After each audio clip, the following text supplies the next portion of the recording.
Despite being one of the most experienced, most talked about, and most recognizable talents of the 2020 NFL Draft, Justin Herbert is easily the biggest mystery in this entire class. I have watched every single game from Oregon's 2019 schedule, multiple times over even, and I still don't 100% know what to think of him.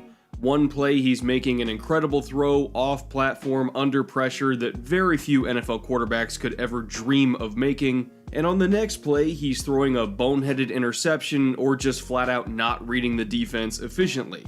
The highs are incredibly high and the lows are incredibly low, but unfortunately for general managers around the league this year, that inconsistency is a recipe for a very, very hard evaluation. In fact, I would venture to say that out of every prospect I've watched so far this pre-draft season, Justin Herbert was by far the most difficult for me to figure out.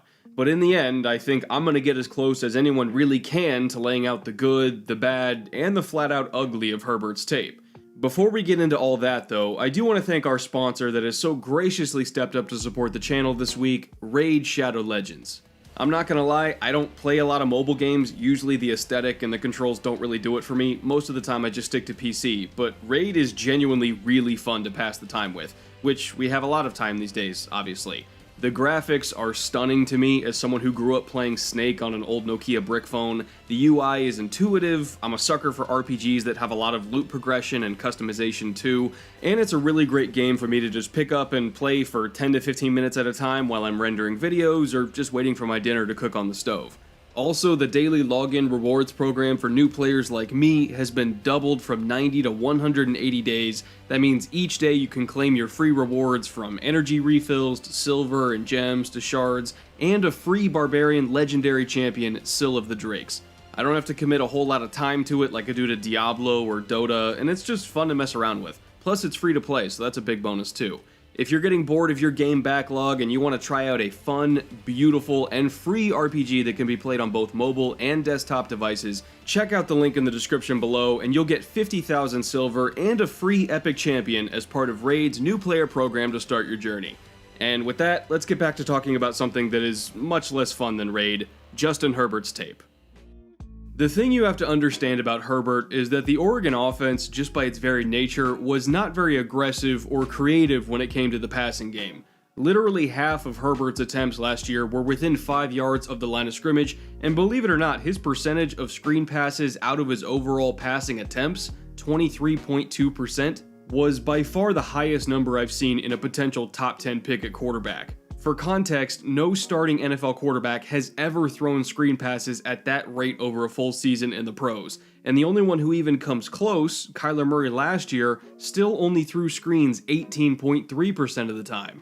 And not only that, a huge portion of the deep shots that Oregon did throw were off of pump and goes to fake screens outside, where the blockers just released up the field and had tons of open grass in front of them, so it's not like Herbert was aggressively attacking tight windows all the time either. The Oregon offensive philosophy was designed to create massive windows and very simple reads, so truth be told, Herbert wasn't asked to do a whole lot compared to some other prospects in this class. That's part of what made this evaluation so difficult, was trying to figure out what I could hold against Herbert and what I should hold against his coaches instead, and there's a very fine line when it comes to giving a final grade for a prospect.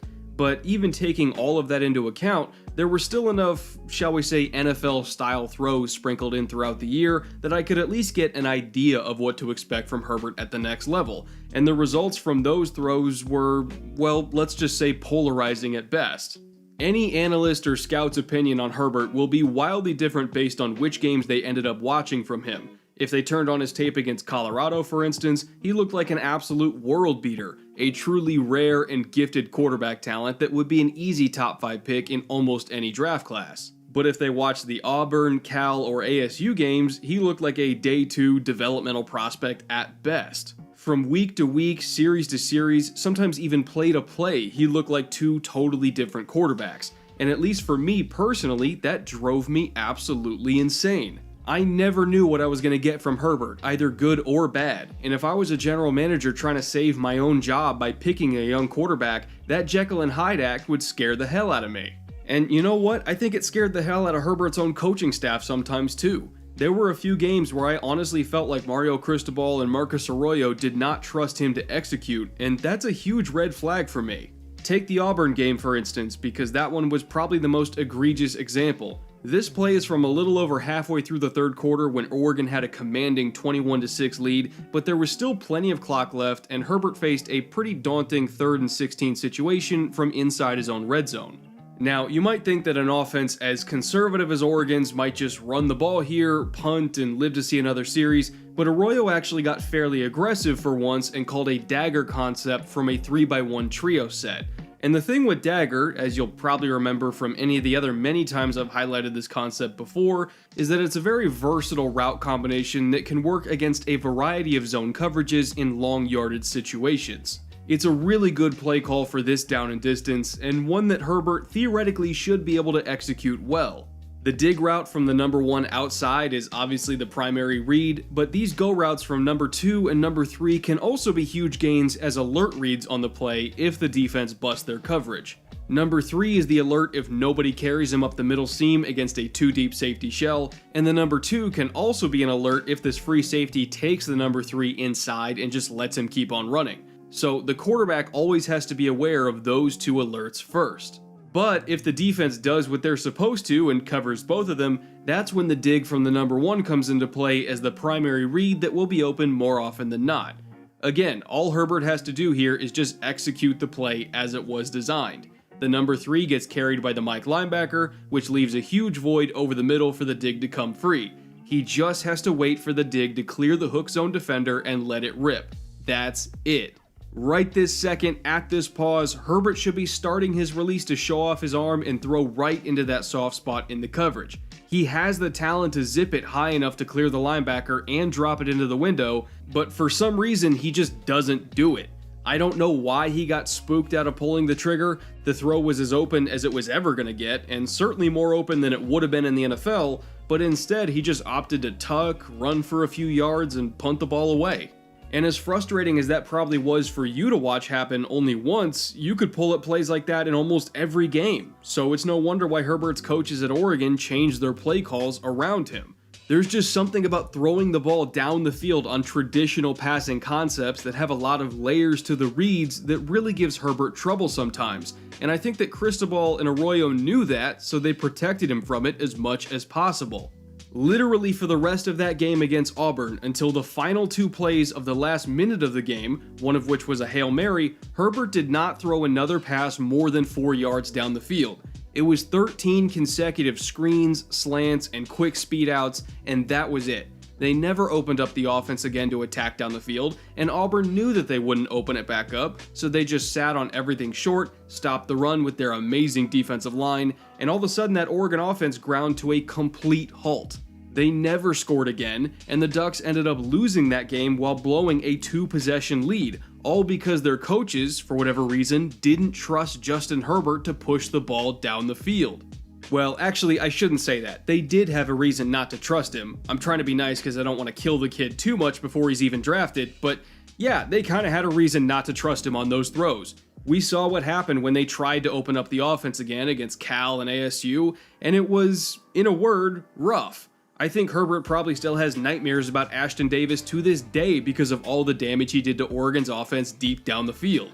Whether it was picking off Herbert on a ball that never ever should have been thrown against a match cover 3, or obliterating Oregon's receivers with huge hits on late throws, Davis was everywhere in that game. But that being said, part of the reason why Davis was allowed to show out against Herbert in the first place was because Herbert kept making really dumb decisions. Take this inexcusably late throw up the seam from midway through the second quarter as an example. Cal is playing cover 3 yet again, and the read for a seam ball against cover 3 is honestly pretty simple, or at least it should be. If the apex defender carries number 2 up the seam, you turn and check it to the flat and let your running back go make a play in space against the linebacker. If the apex defender is not carrying the number 2 to the seam, however, and instead he's pointing his hips straight up the field at the running back, then you throw the seam behind him. Either way, as soon as Herbert's back foot hit on this drop, he should have been reading that defender and making a decision.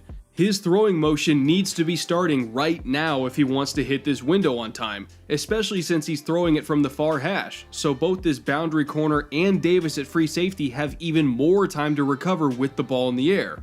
He has to read this quickly and hit this throw in rhythm, but once again, he just doesn't do it. Instead, he bounces in the pocket for an extra half second, waiting for his receiver to be clearly open before he throws the ball, rather than throwing it before his receiver gets open like he's supposed to, and to add injury to insult, he leaves the ball way too deep, out of the soft spot, and makes his receiver drift straight into Ashton Davis for a huge shot to the ribs. I mean, this was as irresponsible a throw as it was late, and if he threw this exact pass in the NFL to, say, Keenan Allen or Devontae Parker, two veterans that know what a good seam ball is supposed to look like against cover 3, they would f***ing hate him for making them take that hit. And he did that several times against Cal alone, constantly throwing his receivers into contact or into big collisions on the sideline that they did not need to take. It was so frustrating to watch because I know how much receivers, especially pro receivers, despise taking shots like that for no reason. Trust me, if he doesn't fix that once he gets into the NFL, if he doesn't speed up his processor, and if he doesn't stop leading guys into hits because of how late he is, that will be a problem for him in the locker room. I've seen that happen before. I don't even know where to begin with listing off the red flags that I saw on tape with Herbert, especially when he was out of his comfort zone. He had multiple throws that ended up being big plays just out of sheer luck that defensive backs never turn their heads, or sheer luck that his receivers were able to win on jump balls that never ever should have been thrown in the first place. A few of his biggest quote-unquote highlight plays of the year weren't really highlights, they were just shit that he happened to get away with, and the lowlights, man, they were really, really low. I mean, good God, some of those picks were ugly, especially in the Arizona State game, and it's really hard for me to just ignore those. I had multiple notes from that ASU game alone that were only one sentence long, reading, "I don't know what he was looking at here, and I don't think he did either." I mean, it was bad. And what made it all worse was that the Auburn, Cal, and ASU games were the first 3 games I watched.